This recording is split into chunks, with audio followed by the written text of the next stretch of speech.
Hello, everyone. Welcome back to another episode of AKP Sports Talk. As always, I'm Ari with Korea. We're back on this Thursday, which should be a really good game. Thursday night football tonight. We'll start off with a couple L's that we both took on Monday. We'll start off with you, Korea Jets +4, which I know you weren't like super confident in. And yeah, definitely, the Niners dominated from start to finish, essentially. Or Yeah, I didn't. after, or after the touchdown to Garrett, or after the touchdown to Lazard, was it the first touchdown they dominated after? Yeah, no, I think it was Brees Hall who got that first Or TD, yeah, yeah, ran it yeah, in. yeah. Yeah, but after that, it was all Niners. I this game was so weird. Everyone was talking about, oh, is McCaffrey playing? Well, didn't end up playing. Obviously, did not end up playing. Obviously, we saw the star running back Jordan Mason.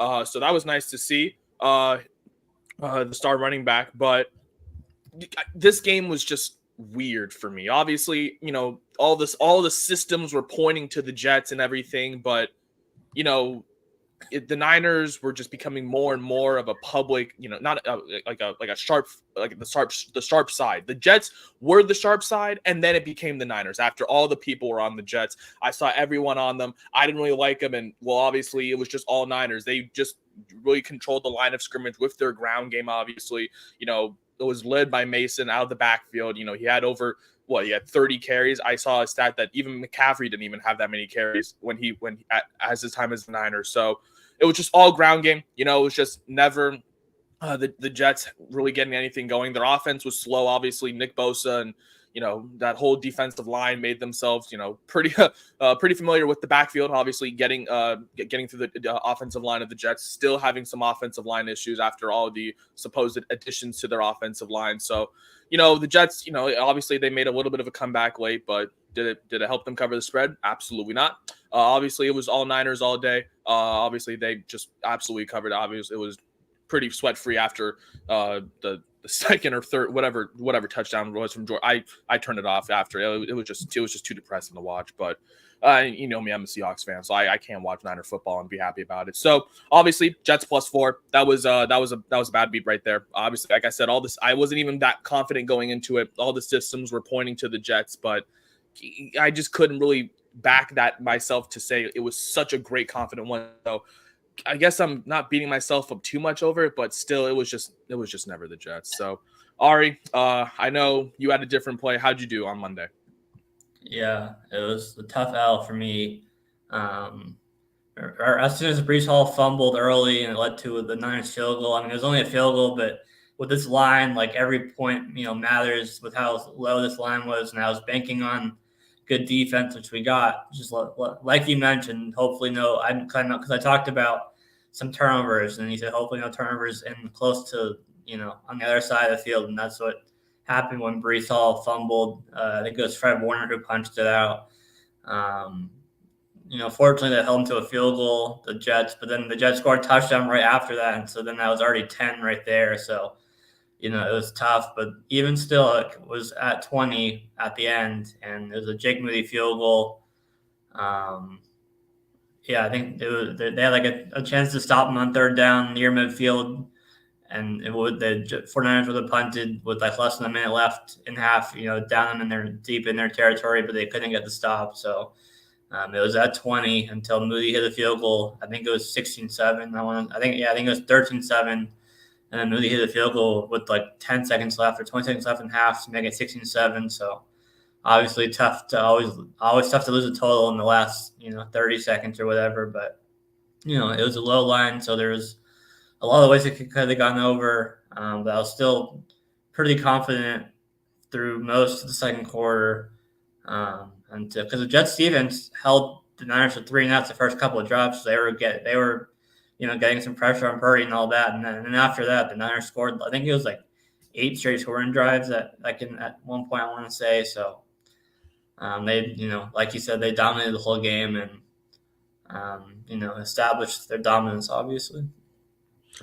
Yeah, I mean, even without Christian McCaffrey, the run game for the Niners was pretty much, their biggest lean. Obviously, they did have some good passes. Obviously, we did see Deebo Samuel out the backfield a couple times, as the emergency running back in some situations. But it was the Jordan Mason show. Obviously, the undrafted free agent He came into that system, obviously, coached by an undrafted free agent, the running backs coach. So just how ironic for the Niners, huh?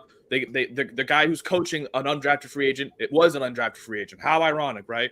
And they just established the run early with their offensive line, which has always been, a big part as to why the Niners have a good ground game. Obviously, Mason had 20, 30 carries, obviously over 100 yards on the ground.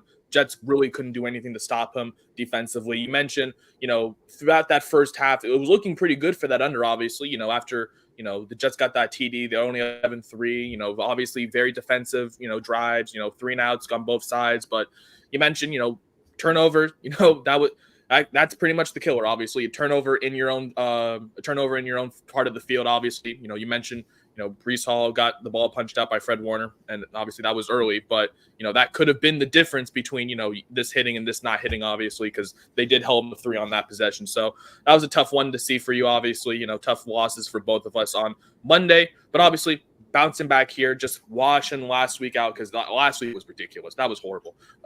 It was such a weird week for the NFL as well. I saw a stat. They were saying, I think only 34 passing touchdowns from out of all the 32 games, basically one passing touchdown a quarterback. What are we doing? These guys, all of them stink. All these guys stunk on Sunday and pretty much throughout the weekend. But hopefully they're not going to stink it up in week 2 here. Obviously, kicking off tonight, as already alluded to, the Bills and Dolphins here. We have a great game here.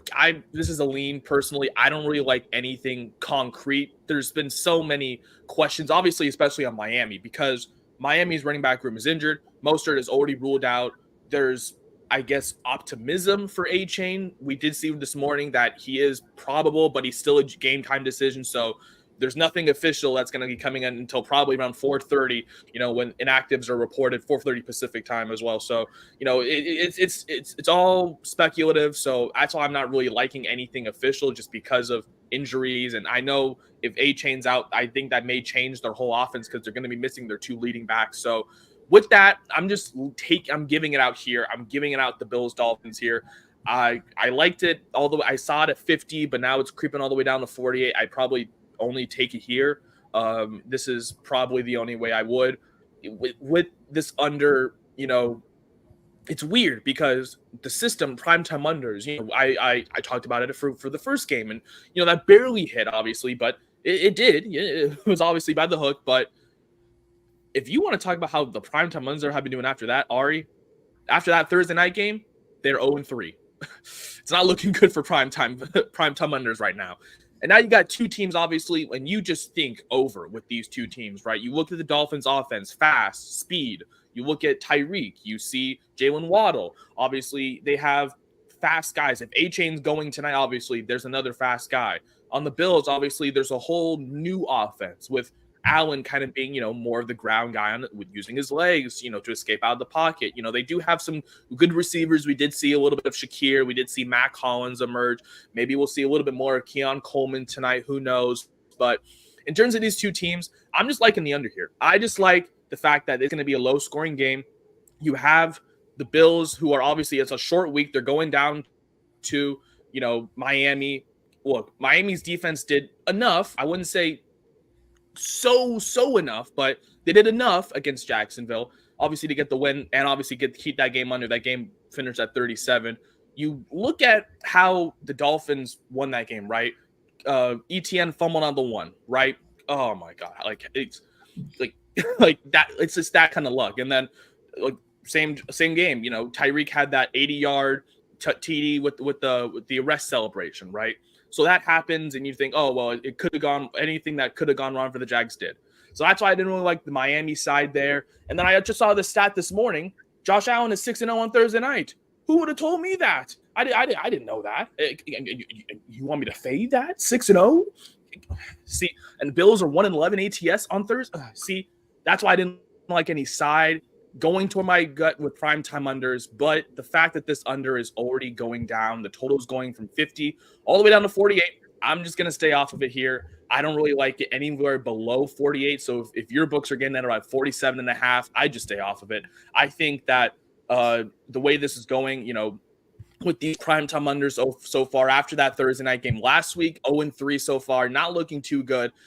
Obviously that Friday night game, the Sunday night game, and then the Monday night game all went over. So, and you look at the teams that were playing in those, obviously, Packers and Eagles, offensive teams with, well, obviously before Jordan Love got injured that game, Rams and Lions, obviously offensive teams. And then, Jets and Niners, you associate defense, but the Niners just ran the ball through that Jets defense and they went over. So I like the under, but I'm not so confident to say that it's going to be my favorite play. I'm just giving it out because, primetime unders, profitable system that we always love going to, in terms of, if you don't really like anything and it's a primetime game, just go with the under. So that's my one play today, just taking that under 48. If it goes under that total, I'm going to stay off of it. I know that total's been going down, throughout the week. I know it opened at 50, but if it goes under 40, I'd probably just stay away from it. So that's my one lean for this game, just the under 48 here in this Thursday night football matchup. Ari, what have you cooked up for this Thursday night game?